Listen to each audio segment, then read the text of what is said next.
Good evening and welcome to Red Mist TV. Manchester United against Leicester, the opening Premier League game of the season, Friday night football, and the teams are in, Barry.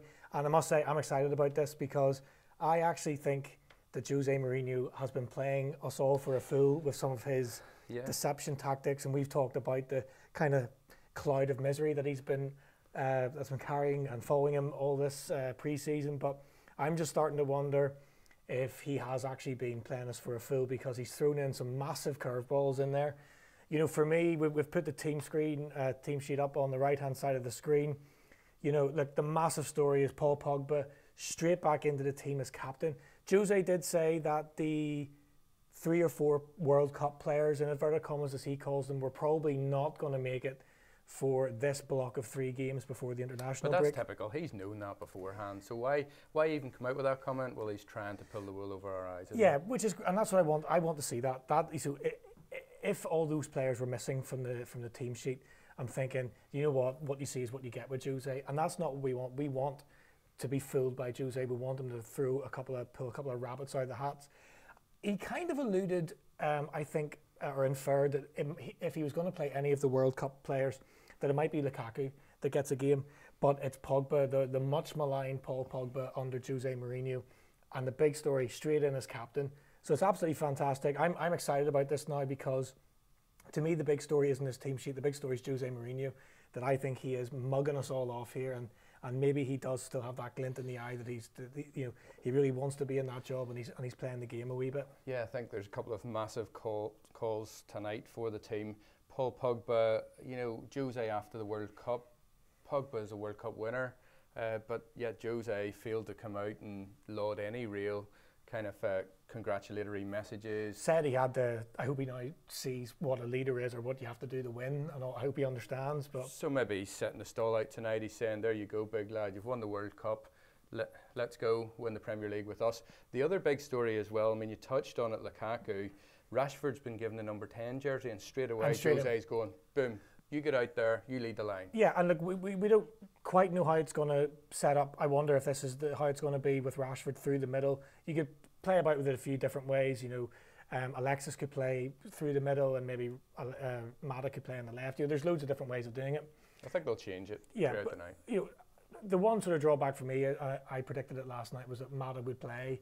I've got nothing against Juan Mata as a guy. You know, to me, if he's going to play stuck out on the right of a 4-2-3-1, doesn't work for me. Didn't work under David Moyes, didn't work under Louis van Gaal, and hasn't worked under Jose Mourinho. So I don't know what's different. But look, another massive positive, and again, another one that tells me that Jose's mugging us all off here. He said that Bailly was injured. Yeah. I mean, he said that Bailly was injured after the Bayern friendly, and he was definitely out. And all of a sudden just drops him in. That's the sort of thing that Ferguson did time and time again, particularly Exactly. coming up to the Liverpool derby games where players might be carrying an injury, and he would definitely rule them out in the press conference during the week, and lo and behold, they would start. He's done that by and Lindelof, the centre-back partnership at the back. Now, that wasn't how you predicted it last night. No, we thought that maybe one of Jones or Smalling would come in and it would kind of be a bit bland, and you go, oh no, not another one. You know, I love this because I don't understand what the point was in buying 2 30+ million centre halves if you're not going to play them in the Premier League. And I should have checked before we went live. I don't know how many times those two have played together, but I would say it would be less than 5. Yeah, kind of on one hand, exactly. So like the other subplot here, the other 2 subplots. One is Fred starts, so new signing, and that's a bit of a, you know, it's a clean slate for him. But fantastic to see Luke Shaw playing at left back. That's what we want to see at Manchester United. And Pereira with Shaw. He's like a new player, isn't he? Yeah, he is. He is indeed. Those are the 2 players that had excellent pre-season. So Pereira coming back from Valencia. We know that he can play on the left. We know he can play on the right. But you know, he wants to nail down a centre midfield position. With Luke Shaw, they were the 2 standout players on pre-season for me. Although Sanchez did come good. I've got Fred and Pereira sitting as defensive deep-lying midfielders. I might be wrong. That's what I've taken from their pre-season so far, the way those guys like to play. Fred has a wee bit of the Kante about him, where he might start deep and then burst forward. So I've put it on the starting team that Pogba is going to play in the advanced midfield role, and that is where Paul Pogba needs to play. 2-0 down to Manchester City We're not going on about this. We are going on about this. The guy gets the release forward, 2 goals in 5 minutes, devastating. Once he gets into the penalty area, late runs like Frank Lampard, totally devastating player. Should never be playing deep lying centre midfield. So I'm quite excited about that. And Pereira and Fred have real mobility. I like Nemanja Matic. We know he's definitely injured at the minute, but sometimes he can be a wee bit industrial, a wee bit slow to move the ball. I like the legs that we'll have there with Fred and Pereira. Yeah, let's talk about up top as well, because what attacking options you have to bring on there, totally serious. You've got Lukaku on the bench and Martial on the bench, which tells a bit of a story as well. Yeah, well, I kind of thought he wouldn't even be in the squad. Me too. You know, you would expect to see Fellaini on the bench, and he's on the bench. But with everything with Tony Marshall that's going on, and the fact that he can still leave, you know, that's still possible. You know, I didn't think he was going to be in the squad, but it's fantastic. And, you know, as Jose was saying over the last couple of days, that, you know, he was alluding to the fact that it would be Lukaku of the World Cup players that he would play. And lo and behold, he's given Rashford the number 10, and he's put him straight up, and I think through the middle.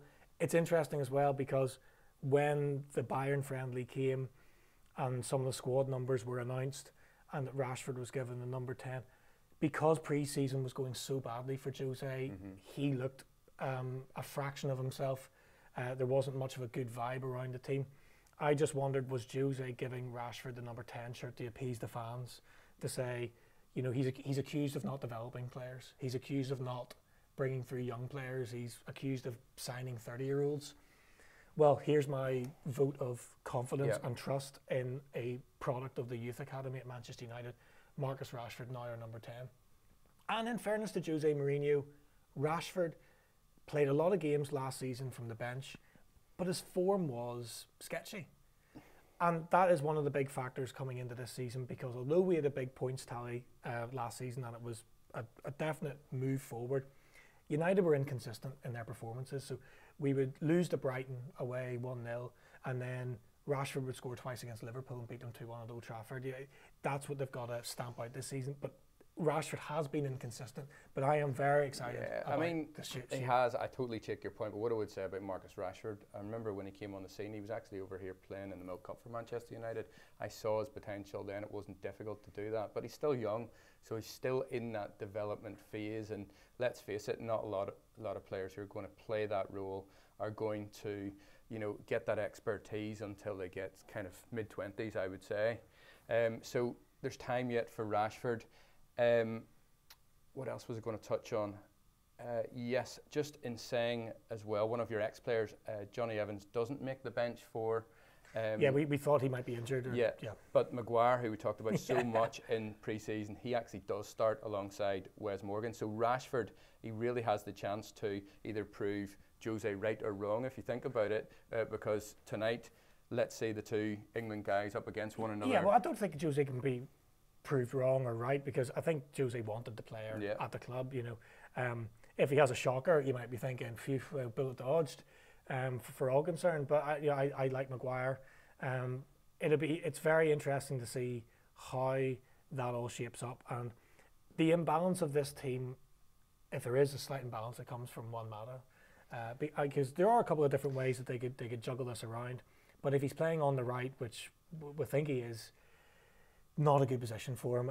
I think he's too slow. You don't think he's a match winner no. in that scenario? Whereas if you look at Pogba, Fred, Pereira, Sanchez, you know, you've got all, you know, big name, big impact players. Whereas Mata, what you're saying is, you know, he'll maybe go about his business in a more quiet, demure way. He's better playing right behind the striker. Right. But in fairness to previous managers, he's actually not played that well when he's been given the number 10 in inverted commas opportunity in that position.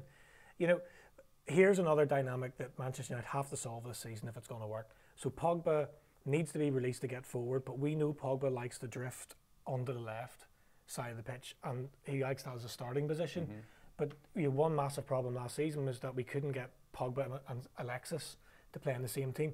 Both want to occupy the same space, and actually Pogba was taking a leave of his duty whenever he was put in a centre midfield position of a two, because he was just drifting way out onto the left, like almost with chalk on his boots at times, and you're thinking, hold on a minute, your job's to be in the middle of the pitch here. So even with a more advanced position for Pogba, the big equation for Jose to solve is how to get Pogba and Alexis playing in the same team and not bashing into each other, because that was happening so much last season. And in fact, I talked about the Man City 2, Man United 3 game. Whenever they sorted it out into the second half, it was Sanchez to cut in and chip the ball into the box for Pogba to head in. So whenever you create a disconnect between the two players, then good things happen. Yeah, because people don't know who to mark in that scenario, you know, if you're defending against that. And he's devastating. Like Scott, looking at tonight's lineup, having had all the doom and gloom that came with Jose's comments with the pre-season run-in, with the inability to get signings in, if I were you, I would be, you know, I'm excited looking at that if I'm a Manchester United fan. And, you know, why have we had that air of negativity? When you look, as you say, we've brought Lindelof in at the back, you've got Shaw in as well, who, you know, he's a superb player when he's fit, and then you've got all that raft of, you know, creativity in front. I think you guys actually could run out winners tonight by a couple of goals. Yeah, look, we know Darmian isn't in the long-term plans unless something dramatic happens with his form, and probably Juan Mata, I think anyway, shouldn't be in the starting 11. But actually, if Jose has been mugging us off over pre-season, then, you know, full credit to him, because he's taken us by surprise a wee bit with this team. And I just love the freshness of having Shaw, Bailly and Lindelof. It just gives us a new vibe. We've hardly seen Bailly and Lindelof play in the same team together. Part of that has been their injury records. Bailly and Lindelof. It's not just Shaw that's had fitness problems. Well, the one thing Fred and Pereira give us a nice, fresh approach as well. The big thing your centre halves are going to be wary of tonight is Iheanacho, who's a superb guy at leading the line. Vardy isn't in there, which is a surprise to me, given he signed a contract recently, an extended contract. He's on the bench, but Iheanacho, he is a flyer. Yeah, and look, I think he is a good player, and he scored loads of goals for Man City. You know, they might have been put on a plate for him. But he did have a decent record against for Manchester City. Where Leicester are a threat is, you know, that they've got good wingers. So, you know, Demarai Gray, who's playing, he will be buoyed by the fact that Mahrez is now away at Man City, because finally he has a chance to. A free run. I'm going to get on. I'm going to play on the right or play on the left, and probably get 30 games this season. You know, Marte's another threat as well. Chilwell, you got to watch out for him. He's actually a very good fullback. Really gets forward, delivers really good balls into the box. I have to watch him. I would have been slightly more worried if Vardy was playing, because Chilwell can ping some balls over the top for him and test Bailly and Lindelof. And if I've been critical of Bailly and Lindelof, I think they're excellent players with the ball on the ground, defensively as well. Yeah. But I think they've been poor whenever the ball's in the air. So if Chilwell's pinging balls over the top, it's a worry for me. But Amarte and Demarai Gray, very dangerous players, which we need to factor into everything. I really like Ndidi. Yeah. I've talked about it before. Yeah. He had a great World Cup, and I think Nigeria were just desperately unlucky not to get through to the knockout stages, and they brought a lot to that competition. So if I was to put you under the spotlight, and we talked about going into this game over the last week, you've said that you thought it would be a difficult night. Jose obviously said that you will have a difficult season, but you thought that maybe it was a score draw tonight. Looking at that lineup versus what Leicester City have put out, I definitely feel better about it. Yeah, I definitely feel better. I've both teams to score maybe tonight still, so I hope that we come out 2-1 or 3-1. Interesting though, because I watched the Sky Sports pictures before we came on, and it had they do the stadium views, and the sprinklers were on like nobody's business. It was flooding the pitch. It was like a riot hose on it. And as I was driving down here, I thought, I wonder if that is they're trying to flood the pitch so to make it nice and zippy and quick. So that says to me already, I was thinking, God, well, if tempo of the game, if we get off to a quick, fast start, and that maybe that's the strategy. And then I've seen the team, and I think that backs that up. Yeah. I think although they're excellent players, if I saw a back four that had like Young, Smalling and Jones, I would be deflated. No harm to them, and I would still be sticking to my 1-1 prediction. But this has definitely given me a real bit of optimism. Guys, we are live on YouTube, so make sure you're commenting live on the live chat function. We're going to post a video on our Facebook page after this, and we do have a competition running to win an authentic grade replica shirt of your choosing this season. We're also doing a halftime show where we're going to have a couple of contributors come on, and we'll do a full-time review as well. So, what are your thoughts about this now? You know, looking at that as a Liverpool fan.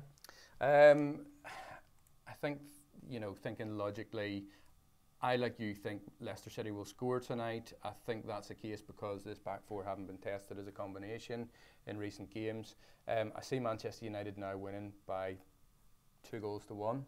And I would say maybe a goal for Rashford and Lukaku off the bench. A couple of comments coming in already. Chris Smith saying, "Got to turn your mic off for the rest of the night." Chris, as well, you sent in a video for us, and we're really sorry because we had some audio issues on the way out. But I actually would quite like to play Chris's video again, maybe in the full-time show. Yeah, definitely. Yeah. Gareth saying that couldn't even give Pogba credit for it.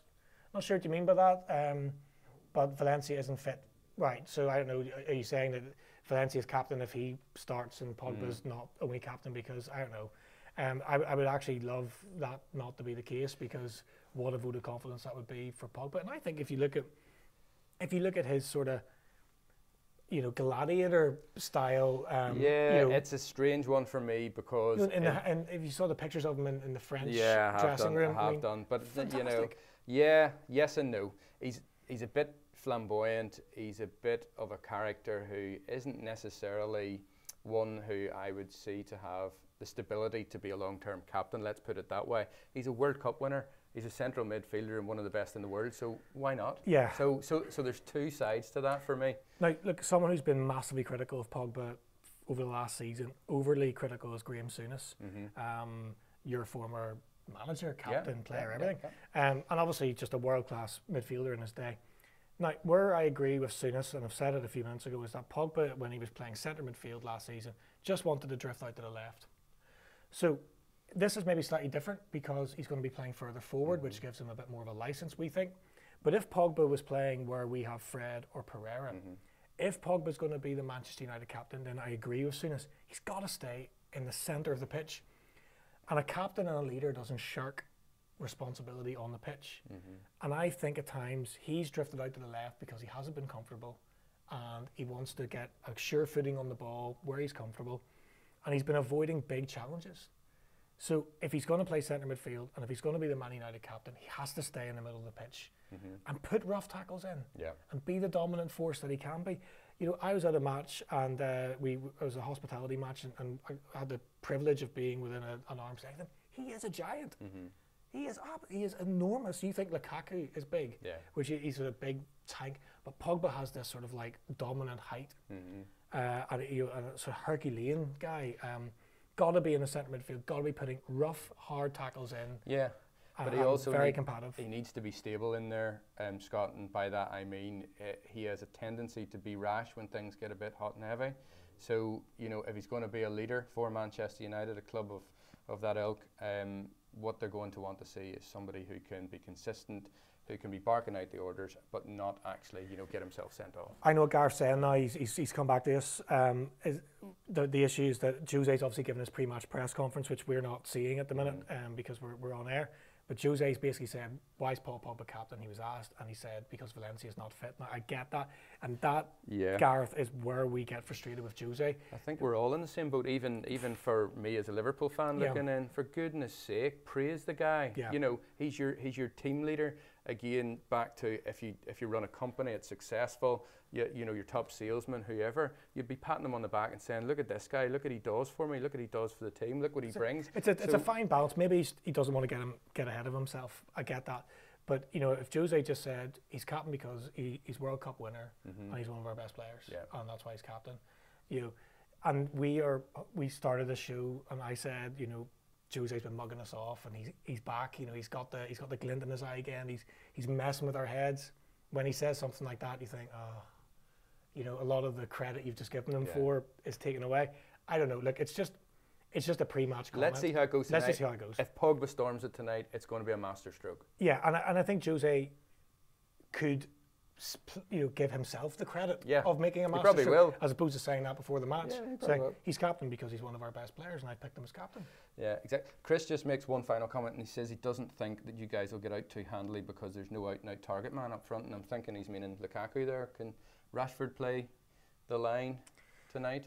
Yeah, I don't think you play. I don't think you play a target man against Leicester because they've got two very robust centre halves in Morgan and Maguire. So it's in round the back. So it's maybe off the channels, left. I think you're going to see a lot of the ball on the left. Yeah. Juan Mata is actually going to have to work very hard to get into the game because I think most of this game is going to be played on the other side of the pitch where Pogba and Alexis are. And Rashford, remember, has played most of his time as a left-sided forward. Yeah. So they're all just going to want to drift out to that side. Guys, we are going to be back for halftime show on the stroke of halftime for 10 or 15 minutes. We'd love you to stay with us. We'll promote this on our YouTube channel now. But listen, that's it for now. We'll see you at halftime. See you then.